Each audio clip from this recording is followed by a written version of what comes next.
Hello అండి, welcome to our channel mom's kitchen. ఈరోజు వీడియోలో కర్రీ వండే టైం లేనప్పుడు క్విక్గా చేసుకునే ఒక మంచి రైస్ రెసిపీ ఎలా తయారు చేయాలో చూపిస్తానండి. ఈ రెసిపీ కోసం ముందుగా రైస్ని ఇలా పొడిపొడిలాడేలా ఉడికించి తీసుకోవాలండి. ఇప్పుడు స్టవ్ ఆన్ చేసి కడాయి పెట్టుకోవాలండి. కడాయి హీట్ అయినాక కొంచెం నెయ్యి, కొంచెం ఆయిల్ యాడ్ చేసుకోవాలండి. రైస్ ఐటమ్స్లో ఇలా కొంచెం నెయ్యి వేస్తే టేస్ట్ బాగుంటుందండి. ఆయిల్ హీట్ అయినాక కొంచెం ఆవాలు, కొంచెం జీలకర్ర వేసి చిటపటలాడించాక 2 టేబుల్ స్పూన్ సుమారు పల్లీలు కూడా వేసి వేయించాలండి. పల్లీలు కొంచెం ఫ్రై అయినాక జీడిపప్పు కూడా వేసి ఫ్రై చేసుకోవాలండి.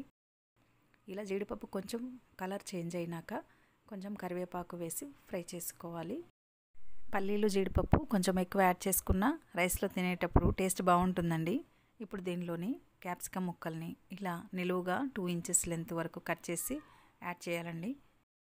ఈ క్యాప్సికమ్ ముక్కలు మరీ ఫ్రై అవ్వకూడదండి, కొంచెం మగ్గిపోతే సరిపోతుందండి. ఇలా కొంచెం మగ్గిపోయినాక దీనిలోని రుచికి సరిపడా సాల్ట్ యాడ్ చేయాలండి. రైస్ కూడా యాడ్ చేస్తాం కాబట్టి రైస్ మొత్తానికి కూడా సరిపోయేలా సాల్ట్ యాడ్ చేయాలండి. ఇలా సాల్ట్ యాడ్ చేశాక ఒకసారి బాగా కలపాలండి. ఇప్పుడు దీనిలోని ఉడికించి ఉంచిన రైస్ని వేసుకోవాలండి. ఇలా రైస్ మొత్తం యాడ్ చేశాక ఒకసారి బాగా కలపాలండి.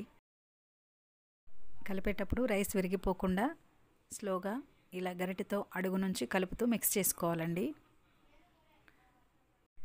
ఇలా రైస్ మొత్తం బాగా మిక్స్ చేశాక కొంచెం మిరియాల పొడి, రుచికి సరిపడా కారం, ఇంకా కొంచెం గరం మసాలా యాడ్ చేయాలండి. ఈ మసాలాలు రైస్కి బాగా పట్టేలాగా కలపాలండి. ఒక అర నిమిషం ఇలా కలుపుతూ మసాలాలన్నీ రైస్కి మంచిగా పట్టేలాగా కలపాలండి. ఇలా కలిపాక ఒకసారి సాల్ట్ చెక్ చేసుకొని సాల్ట్ ఏమైనా తక్కువైతే యాడ్ చేసుకొని మిక్స్ చేసుకోవచ్చండి. ఇలా బాగా మిక్స్ చేశాక దీనిలోని ఫైనల్గా సన్నగా తరిగిన కొత్తిమీరని యాడ్ చేయాలండి. కొత్తిమీరని యాడ్ చేసి బాగా కలపాలండి. అంతేనండి, చాలా టేస్టీగా ఉండే క్యాప్సికమ్ రైస్ రెడీ అయిపోయిందండి. కర్రీ ఏం వండినప్పుడు టైం లేనప్పుడు లంచ్ బాక్స్లోకి స్పెషల్గా ఇలా రైస్ ప్రిపేర్ చేసి పెట్టండి, చాలా బాగుంటుందండి. పిల్లలు కూడా చాలా ఇష్టంగా తింటారండి, అంత బాగుంటుందండి. మీరు కూడా ఒకసారి ఈ క్యాప్సికమ్ రైస్ని ట్రై చేసి టేస్ట్ చూడండి. మీకు ఎలా అనిపించిందో మీ ఫీడ్బ్యాక్ని కామెంట్స్ రూపంలో తెలియచేయండి. ఈ వీడియో మీకు నచ్చినట్లయితే లైక్ చేయండి, షేర్ చేయండి, సబ్స్క్రైబ్ చేసుకోవడం మాత్రం మర్చిపోకండి. ఈ వీడియో ఫస్ట్ టైం చూస్తున్నట్లయితే please subscribe my channel mom's kitchen. Thank you for watching.